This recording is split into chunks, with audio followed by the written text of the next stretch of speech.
Hello friends, কেমন আছো তোমরা সবাই? আশা করি তোমরা সবাই ভালো আছো। তো আরেকটি নতুন ট্রেন জার্নিতে তোমাদের সবাইকে স্বাগত। তো আমার ঠিক পিছনে দেখতে পাচ্ছ হাওড়া ব্রিজ, এবং আমি এখন দাঁড়িয়েছি হাওড়া স্টেশনের সামনে। তো চলো, এখন বাজছে 1:10 এবং দুপুর 2:05 হাওড়া স্টেশন থেকে পাটনা যাওয়ার জন্য রয়েছে পাটনা জনশতাব্দী এক্সপ্রেস। তো সেই ট্রেনে চড়ে আজকে যাত্রা করবো আমি। চলুন এই যাত্রাপথে আমার সাথে। তো চলো চলো যাওয়া যায় স্টেশনের ভিতরের দিকে এবং দেখা যাক যে ট্রেনটি কত নম্বর প্ল্যাটফর্মে দিয়েছে। তো চলো, কথা হচ্ছে তাহলে স্টেশনের ভিতরে গিয়ে।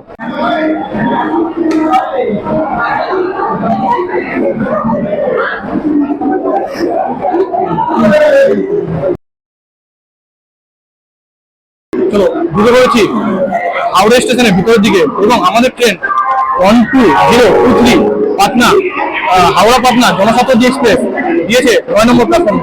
চলুন যাওয়া যাক প্ল্যাটফর্মের দিকে।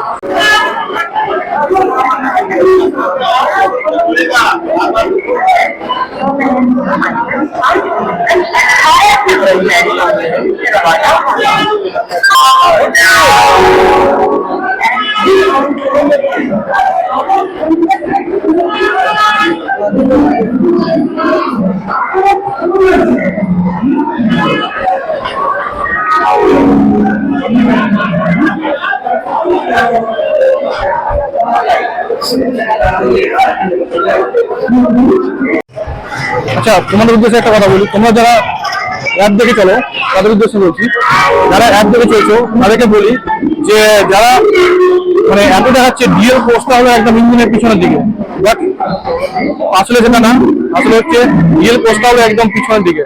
তো তোমরা যারা সবসময় অ্যাপ দেখে চলো তাদেরকেও বলি অ্যাপে কোনো সময় ভুল দেওয়া থাকে তো একটু সাবধানে দেখবেন। চলো, ঘড়ি কাটায় 2:05 এবং আমাদের ট্রেন পাটনা জনশতাব্দী এক্সপ্রেস রওনা দিল হাওড়া স্টেশন থেকে পাটনার উদ্দেশ্যে। আর তারই সাথে সাথে এই ট্রেন জার্নির প্রত্যেকটা মুহূর্ত আমি শেয়ার করবো আপনাদের সাথে। তো চলুন দেখাই আমাদের এই DL1 এর কোচ পজিশনটা।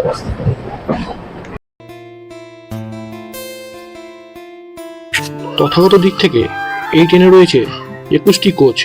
তবে হাওড়া স্টেশনের 9 নম্বর প্ল্যাটফর্মে এই ট্রেনের ভিড় ছিল চোখে পড়ার মতো। তবে আপনাদের কাছে আমি ক্ষমাপ্রার্থী, আমি এই ভিডিওতে আমার কোচটি দেখাতে পারিনি, কারণ কোনো টেকনিক্যাল প্রবলেমের জন্য এই ভিডিওটি ডিলিট হয়ে গেছে।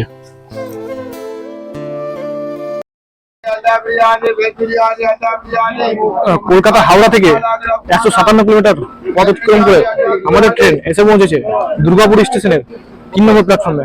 বাট ট্রেনটি এতটাই বড় যে প্ল্যাটফর্মে ঢুকতে পারছে না। এই হচ্ছে দুর্গাপুর রেলওয়ে স্টেশনের প্ল্যাটফর্ম এবং আমাদের কোচ হলো একদম পিছনে, তাই প্ল্যাটফর্মে ঢুকতে পারছে না। এবং এই দুর্গাপুর রেলওয়ে স্টেশনে এই ট্রেনে হল্ট হচ্ছে মাত্র 2 মিনিটের এবং এর স্টেশন কোড হচ্ছে DGR।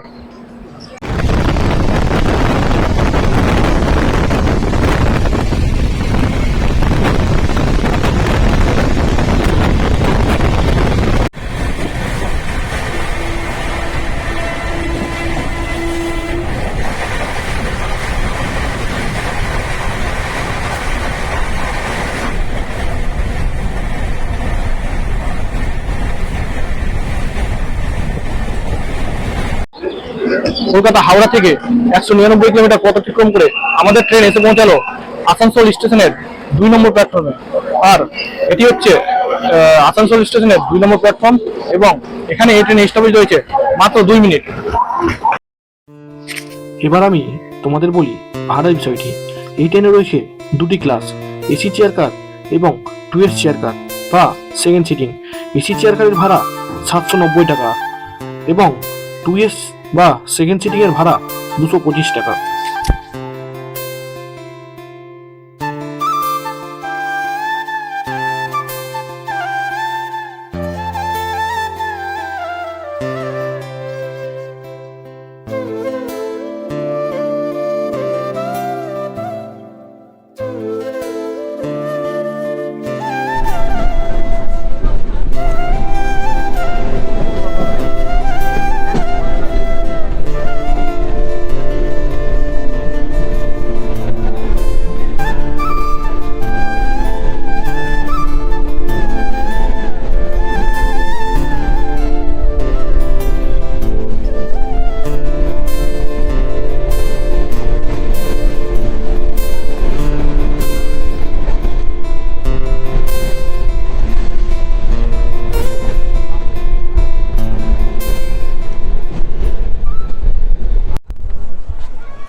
ঘড়ির কাঁটায় সময় 7:15 এবং আমাদের ট্রেন জনশতাব্দী এক্সপ্রেস তার নির্ধারিত সময়ে এসে পৌঁছেছে ঝাড়খণ্ড রাজ্যের ঝাঁঝা রেলওয়ে স্টেশনে এবং এই স্টেশনে এই ট্রেনের হল্ট হচ্ছে 5 মিনিট।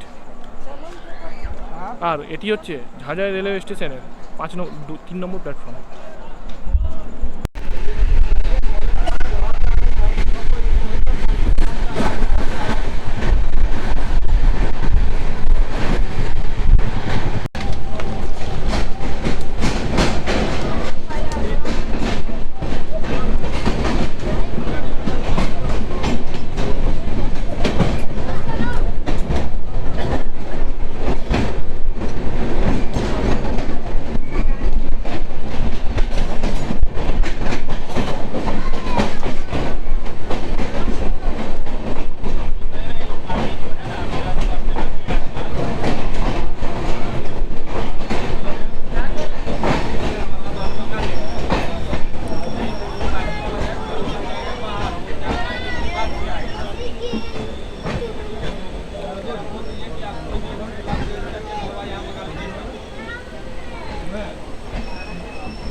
কলকাতা হাওড়া থেকে 530 কিলোমিটার পথ অতিক্রম করে আমরা এসে পৌঁছালাম পাটনা রেলওয়ে স্টেশনের 1 নম্বর প্ল্যাটফর্মে এবং ওভারঅল এক্সপিরিয়েন্স খুব ভালো, ট্রেনটিও চলেছেও ভালো, কিন্তু নির্ধারিত সময় থেকে প্রায় 28 মিনিট লেটে আমাদের ট্রেন এসে পৌঁছালো পাটনা জংশনে। তো আজকে আমার জার্নি ছিল এই পাটনা পর্যন্তই। তো চলো দেখা হচ্ছে তাহলে পরের ভিডিওতে আবার নতুন ট্রেন জার্নি নিয়ে। তো চলো, এখনও যারা আমার চ্যানেলটিকে সাবস্ক্রাইব করোনি তারা অবশ্যই চ্যানেলটিকে সাবস্ক্রাইব করে পাশে থাকবেন। তো চলো দেখা হচ্ছে আবার পরের ভিডিওতে।